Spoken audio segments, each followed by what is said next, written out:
Welcome to KiniNews. This is Sin Hao. Many people were looking forward to the tabling of the anti-party hopping bill next week. However, it seems they will have to wait a bit longer as the tabling of the bill has been postponed. The anti-party hopping bill has been deferred and will not be tabled during the special parliamentary sitting on Monday. This was reportedly confirmed by de facto Law Minister Wan Junaidi Tuanku Jaafar to The Star. Wan Junaidi told The Star that the anti-hopping bill has been sent back for more studies to be conducted on the definition of party hopping. However, he said the Dewan Rakyat sitting slated to be held on Monday will still proceed, where a constitutional amendment that would facilitate the future introduction of the anti-hopping bill will be introduced. The report said the government has no plans to abandon the bill but wants to iron out several issues first. Meanwhile, Free Malaysia Today reported that Prime Minister Ismail Sabri Yaakob is expected to chair a meeting with all MPs and senators on Sunday regarding the bill. Earlier this week, Ismail Sabri had pledged that the special sitting on April 11th will go on as planned when he met a delegation from the Pakatan Harapan Presidential Council. The bill was a key component of his confidence and supply agreement with Pakatan Harapan. The tabling of the bill has already been postponed once before. It was originally slated for its first reading in the Dewan Rakyat on March 24th. The government has also renewed their pledge to see through the tabling of the bill, but this will be at another special parliamentary sitting. This announcement came following a meeting between Wan Junaidi and the MOU committee in Kuala Lumpur today. The government has pledged to see through the passage of laws meant to discourage MPs from switching parties. This came following a meeting between de facto Law Minister Wan Junaidi Tuanku Jaafar and members of the Joint Steering Committee on Transformation and Political Stability in Kuala Lumpur today. In a joint statement, Wan Junaidi and committee chairperson Saifuddin Nasution Ismail said both the government and Pakatan Harapan agreed to support a constitutional amendment bill that will be tabled on April 11th. They said the amendment bill will create an enabling clause in Article 10 that will facilitate a new law specifically preventing MPs from switching parties. They added that the special Dewan Rakyat sitting on April 11th has been extended until April 12th and a draft of the bill will be distributed to the committee before then. According to the duo, another special Dewan Rakyat sitting will be called by Prime Minister Ismail Sabri Yaakob soon for the actual tabling of the bill. Yesterday, The Star quoted Wan Junaidi as saying that the anti-hopping bill has been sent back for more studies to be conducted on the definition of party hopping. According to the report, the Dewan Rakyat sitting slated for April 11th would proceed where a constitutional amendment that will facilitate the future introduction of the bill will be introduced. Meanwhile, Umno President Ahmad Zahid Hamidi has questioned if the delay in tabling the bill was due to sabotage. Umno President Ahmad Zahid Hamidi has questioned the government's decision to defer the tabling of the anti-hopping bill. In a statement yesterday night, he said the deferment shows that the anti-hopping law will take a long time and is at risk of being delayed indefinitely. He added that it also suggested that the government was not serious and lacking in political will to tackle the issue and questioned if sabotage was the reason for the delay. With this, he called on his party's cabinet members to be stricter in addressing the issue. He also urged the government to review Ismail Sabri's confidence and supply agreement with Harapan in view of the delay. Earlier, it was reported that the cabinet had deferred the proposed anti-party hopping bill and it will not be tabled during the special parliamentary sitting on Monday.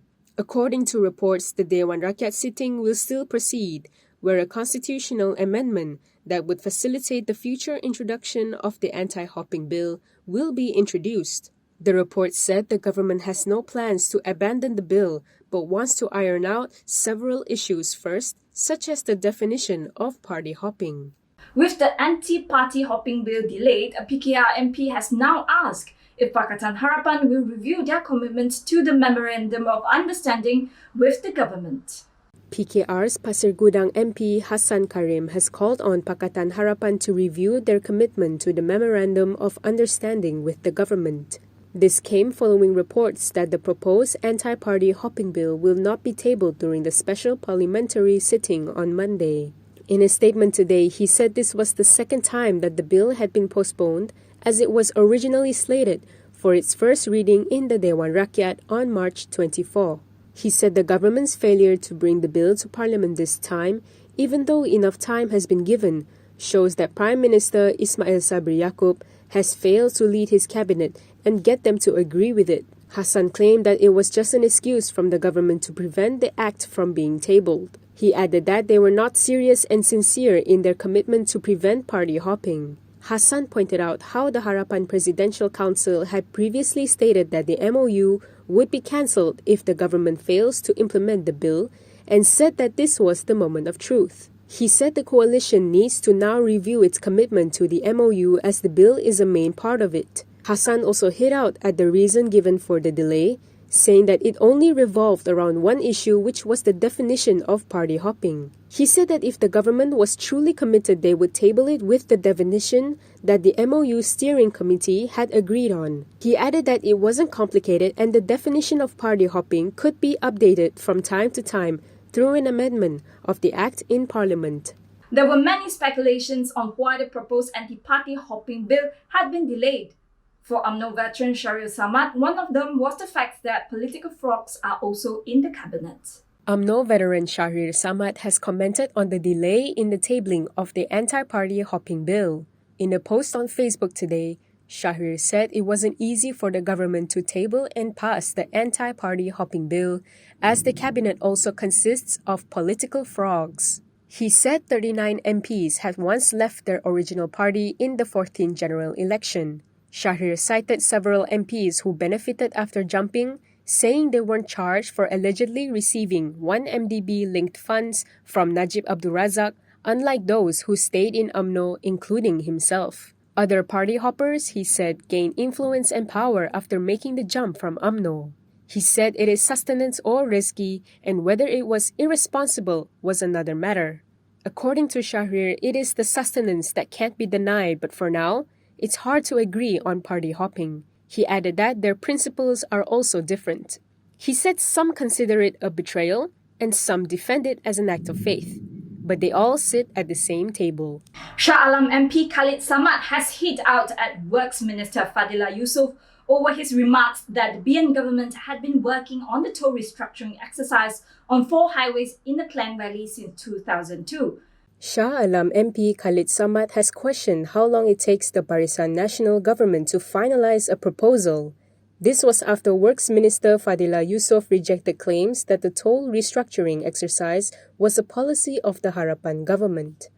Fadila claimed that the BN government had been working on it since 2002, while Harapan only managed to form the government in 2018, which is 16 years later. In a statement today, Khalid said he was stunned by the response from Fadila. He said the minister had unabashedly admitted that they had been working on it for 16 years and all in a secret hiding room as no one knew about it. He also questioned if this is the normal level of efficiency that one can expect from a BN government. Khalid added that Harapan's proposal was to buy over the 4 tolls and provide a 30% discount to all users who use it during off-peak hours, while users would be charged the normal rate during peak hours. He said under their proposal, the government would own the tolls by raising funds for its purchase through the sale of bonds, which would, in turn, be paid for through the toll collection. However, he said the current initiative would have the government surrender the tolls to an unknown non-profit but private entity named Amanat Lebuh Rakyat Berhad. According to Khalid, the difference was the discounts for the Rakyat and the fact that ALR is a private entity. He pointed out that at the end of the concessions, the highways would still be handed over to the government. He said it would be better for the government to take over the highways now, while the tolls are being collected to ensure they remain well maintained and that there are no surprises after the concession period. Pejuang is still open to negotiating with any political party on cooperation for the 15th general election. This is according to its Deputy President Marzuki Yahya. Pejuang is open to negotiating with any political party on cooperation for the 15th general election. This is according to its Deputy President Marzuki Yahya. He told Malaysia Kini yesterday that this was for the sake of defending the interests and position of the Malays and towards making Malaysia clean from corruption and abuse of power which has affected the economy and burdened the rakyat. When asked if Pejuang's open-door policy included Bersatu, he replied that they were open to working with anyone. Marzuki had been contacted for his comments after Bersatu announced it has mandated party president Muhyiddin Yassin to explore cooperation with political parties outside Perikatan Nasional. On April 1st, Pejuang chairperson Dr. Mahathir Mohamad had revealed that Muhyiddin had come to meet him and claimed that Muhyiddin had sought his support to become Prime Minister once again. The Pejuang founder had said then that the party had not made any decision on the matter, but hinted that he was against it. When asked about this, Marzuki denied that he was contradicting Mahathir, saying Mahathir had indicated before this that the party could work with anyone for the sake of the Malays' interests. And that is all for today. For more stories, you can go to KiniTV.com. You can also follow us on Instagram, Twitter, YouTube, and Facebook for the latest updates. If you would like to support independent media, do consider subscribing to Malaysia Kini. I'm Sen Hao. See you.